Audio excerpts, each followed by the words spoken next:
Okay, welcome. So, so in this lecture, we'll be discussing some inference techniques. So, so we'll be starting with simple inference procedure, which is called as model checking.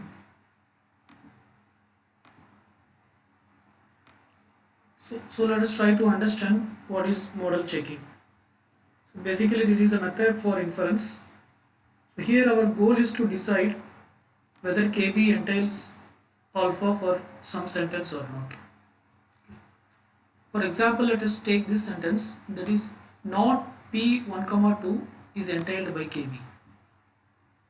Okay, is not P1 comma 2 is entailed by KB. Entailed by means basically it means that does KB entails not. So basically we are asking does KB entails not P1 comma 2. Okay, so not P1 comma 2 represents there is no PT 1 comma 2. Right. Now how to infer this using model checking? That's what we are going to understand. So basically model checking is a direct implementation of entailment.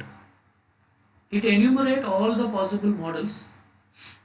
Enumerate means it just lists down all the possible models for the given set of symbols, and then it checks that whether alpha is true in every model in which KB is true or not. So that is what this algorithm does, this model checking algorithm. So this is the key point. It enumerates all the possible models for the given symbols, and then it checks whether alpha is true in every model in which KB is true or not. Right? Let us try to understand this with an example. So connected to this particular statement, now we want to find whether not P1 comma 2 is entailed by KB or not. So let us take this symbols alone. Assume that relevant to this not P1 comma 2. These are the relevant symbols. What are they? B1 comma 1, B2 comma 1, P1 comma 1, P1 comma 2, P2 comma 1, P2 comma 2, and P3 comma 1. Okay. So these are the relevant symbols. So there are 7 symbols are here, 1, 2, 3, 4, 5, 6, 7. So with 7 symbols, we have this many possible enumerations or model. 2 to the power 7, that is 128 possible models are there. Right? So these are the basic rules. First we know that there is no PT in 1 comma 1 because the agent is starting from here. This is the first rule. And now if there is a breeze in 1 comma 1, then it means that there is PT in 1 comma 2 or 2 comma 1. This is second rule. And this is third rule. If there is breeze in 2 comma 1, then it means that there is split either in 1 comma 1, 2 comma 2 or 3 comma 1. Okay. So you may ask and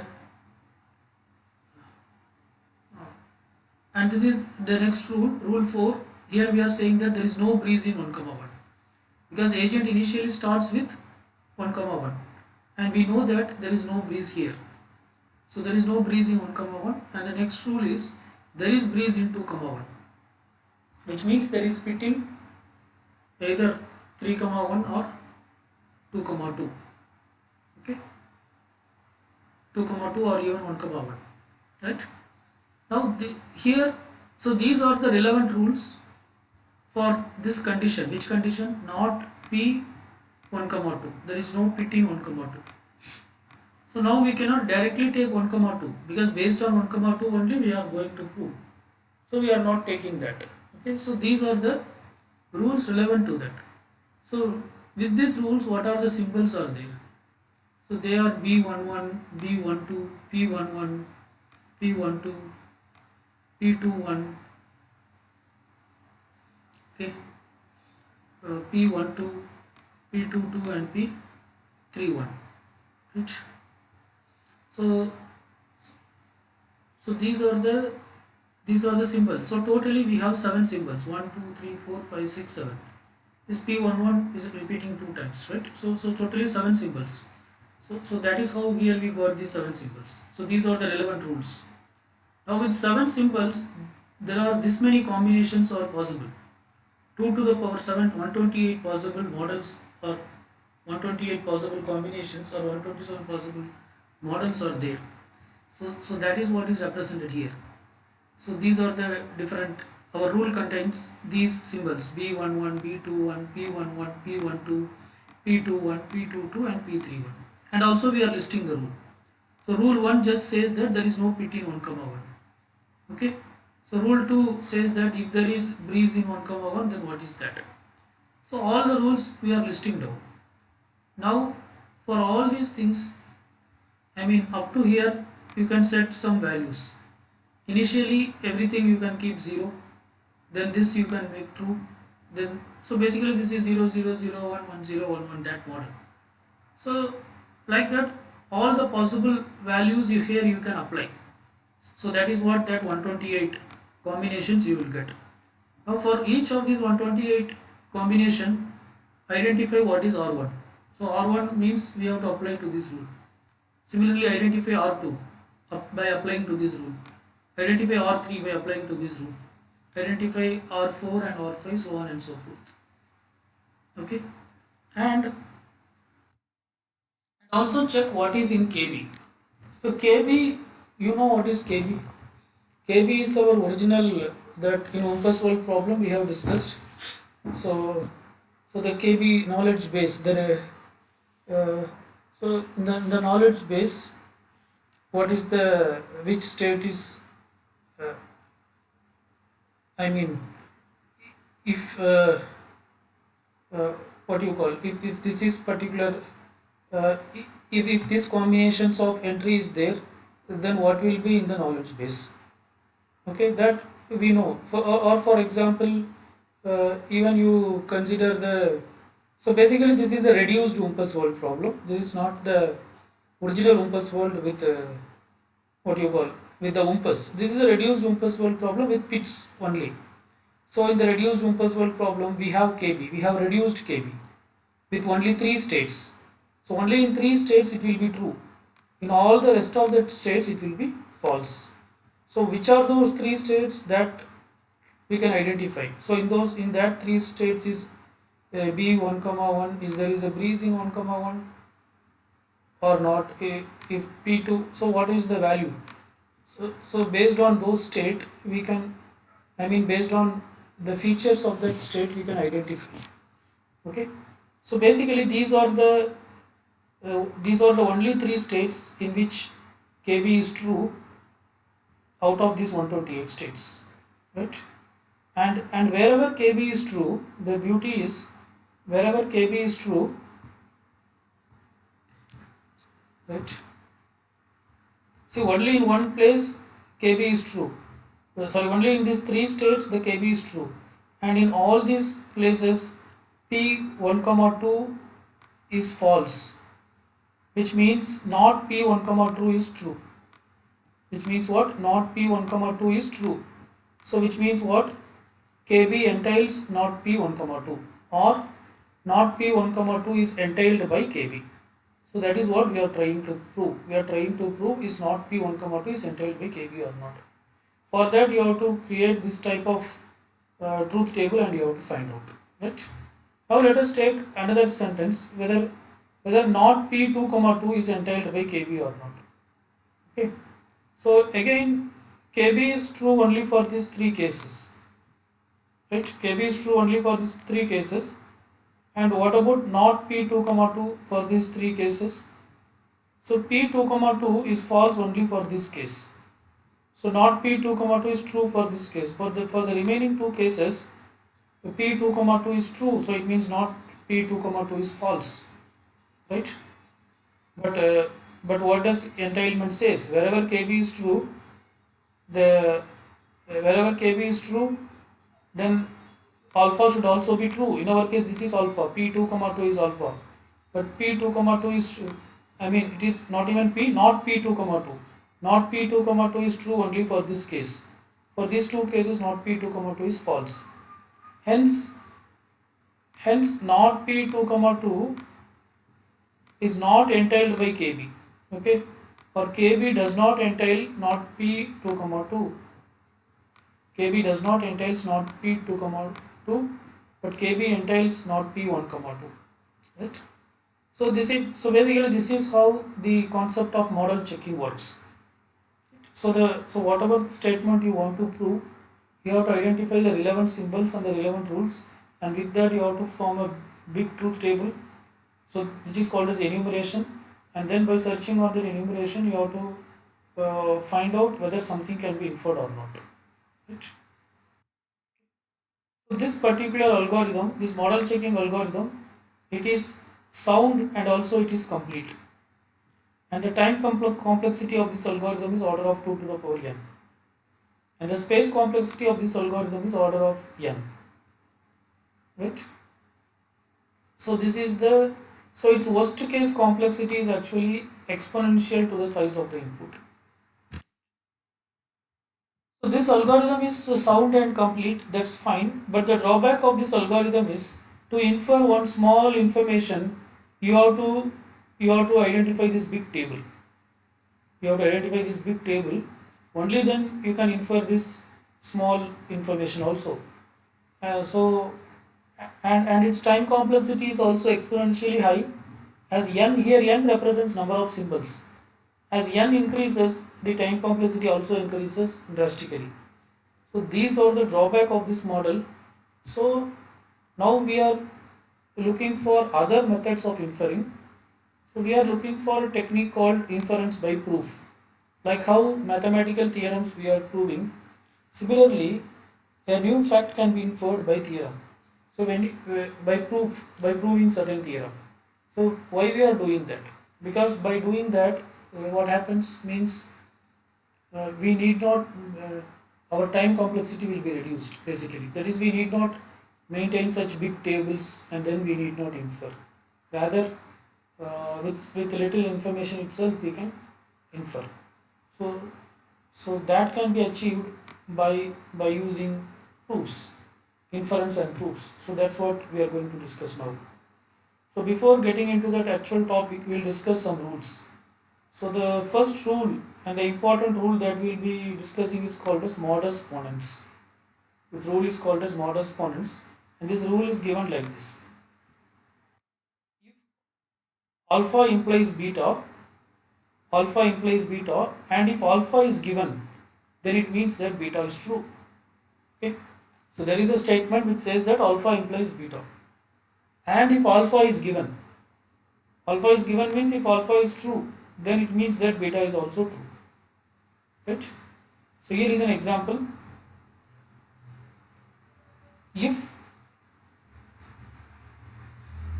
Wumpus ahead, if Wumpus ahead and Wumpus alive, then it implies shoot. If Wumpus is ahead of you and Wumpus is alive, which then it implies you have to shoot the Wumpus.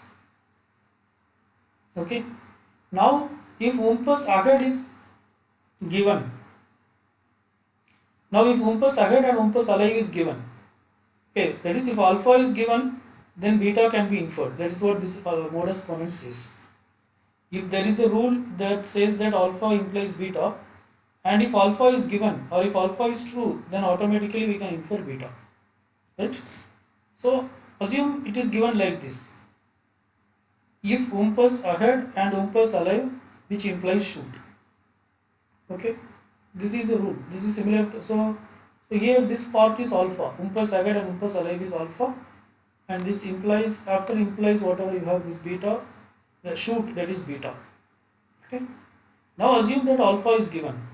That is Wumpus ahead and Wumpus alive is given. Then it means that you have to shoot. Shooting is inferred automatically.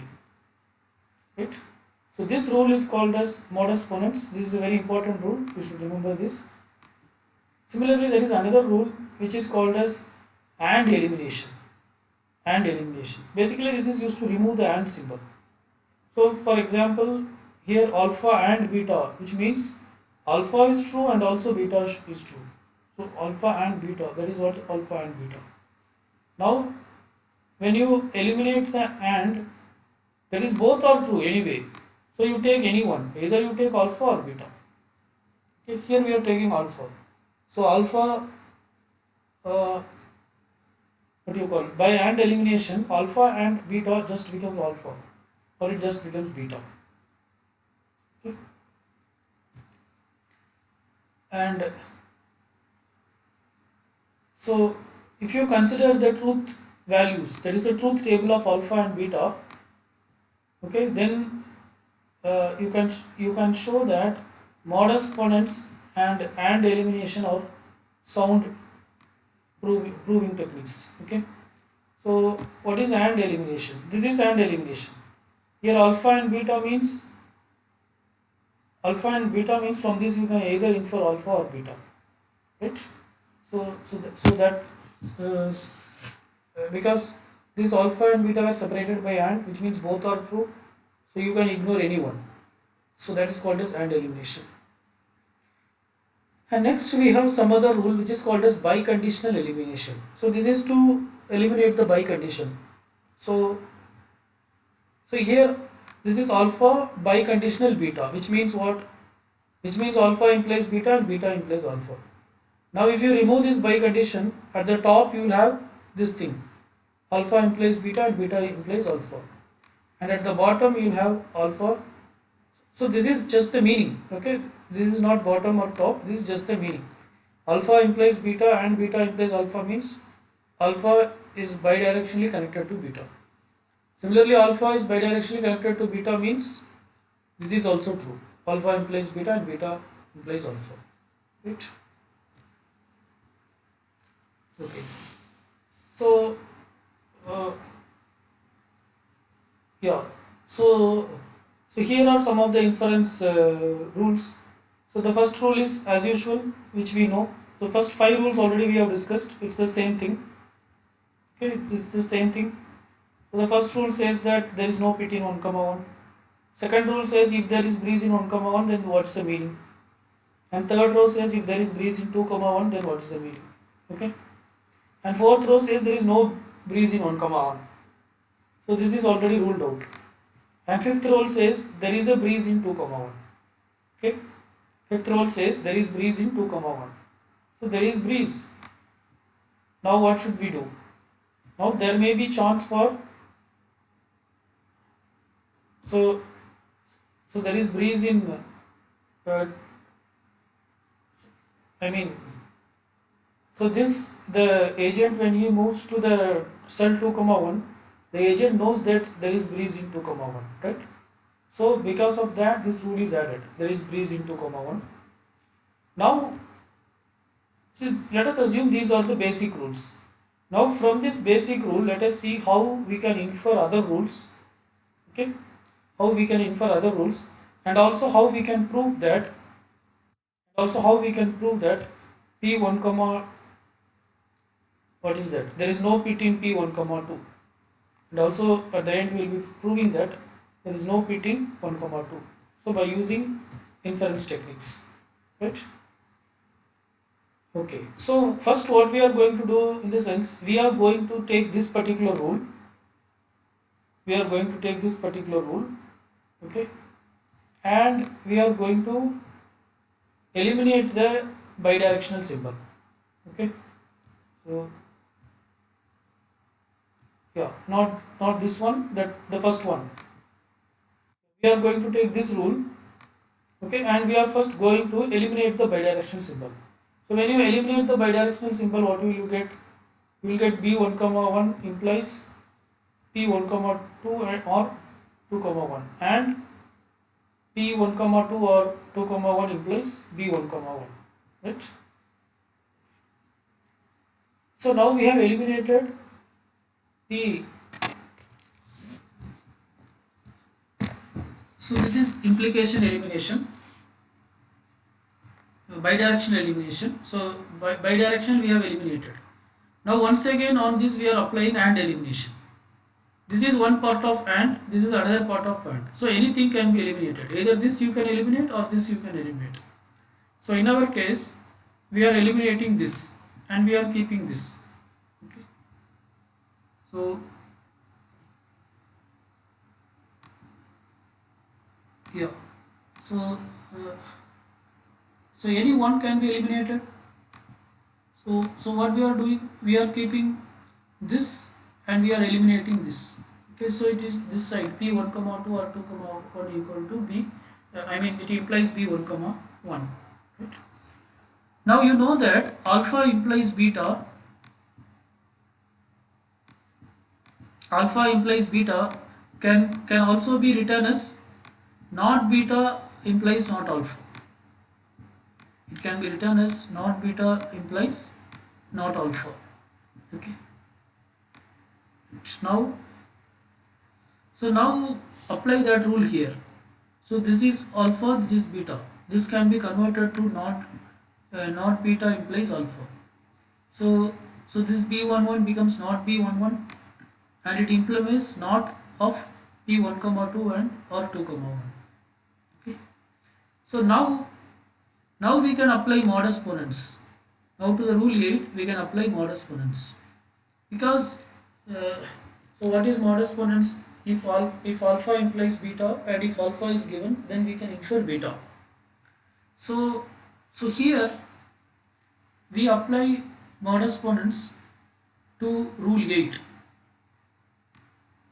Okay, so when you apply modus ponens on rule 8, we know that b11 not b11 is true. That is, there is no breeze in 1 comma 1, which means which implies not beta of 1 comma 2 or 2 comma 1.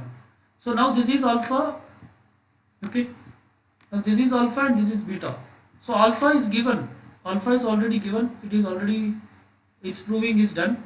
So now you can infer beta. What is beta? Not p1 comma 2 comma 2 comma 1. That's how we got this. Now here this negation is outside the bracket. Now if you bring this inside by applying De Morgan's rule, then this will become not p1 comma 2 and instead of r it becomes r and not p2 comma 1. So now you can see that we have proved that there is no pit in 1 comma 2 and also there is no pit in 2 comma 1. Our question is to find what? Our question is to find, is there a pit in 1 comma 2? Okay, what is the question? Our question is to find whether there is a pit in 1 comma 2 or not. Right? That is entailed by KB or not? Does KB entails P1 comma 2 or not? Right? So now we have proved that there is no pit in P1 comma 2 or 2 comma 1. So this is called as inference. Here, I mean, this is called as inference by theorem proving, or inference by proving certain rules, right? Okay. So basically this technique, its time complexity is less, whereas in case of the normal technique which we are doing, which we did previously, the model checking, it has a very high time complexity, and also it need to maintain huge truth tables to understand the values, right? But here all these are not required. Fine. So this proof, whatever we have discussed in the previous lecture, that is p1 comma 2 or t comma 1 is not a I mean there is no pit in 1 comma 2 or 2 comma 1. Now let us continue with our discussion, inference and proofs. So far what we have did, we found this proof by hand. Okay, but instead we have found the proof by hand, but instead we can also apply this proof to any of the search algorithms which we discussed previously, like uninformed search, informed search, heuristic search, all those things. So we can apply any of these search algorithm to find a sequence of steps that constitutes a proof, right? So we need to specify the definition of the problem. So the definition of the problem involves initial state, actions, results and goal. Okay. So here initial state represents the initial knowledge base, action represents the set of action the user can perform, and the result is the result of an action which is added. So it's basically the result of an action. It is added the sentence in the bottom half of the inference rule. Okay. So any formula we have to formulate. So like this, this inference by proof also should be formulated. What is its initial cost, action, result, and goal? Right? The goal is a state that contains the sentence we are trying to prove. So, so basically, uh, the when you specify an inference uh, problem as a problem statement, it should have all these things, right? Okay. And there is one more property of logical system, which is called as monotonicity. So what is monotonicity? It says that a set of entitled sentences. So this property of monotonicity, it says that a set of entitled sentences can only increase as information ordered to the knowledge base. So it will never decrease, right? So for example, if KB entails alpha,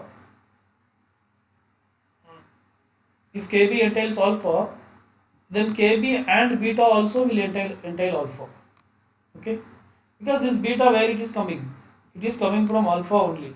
So whatever in KB, right? So basically the concept of monotonicity says that as the sentences increases, as the sentences increases, okay, the the increased sentences will be surely entitled by alpha.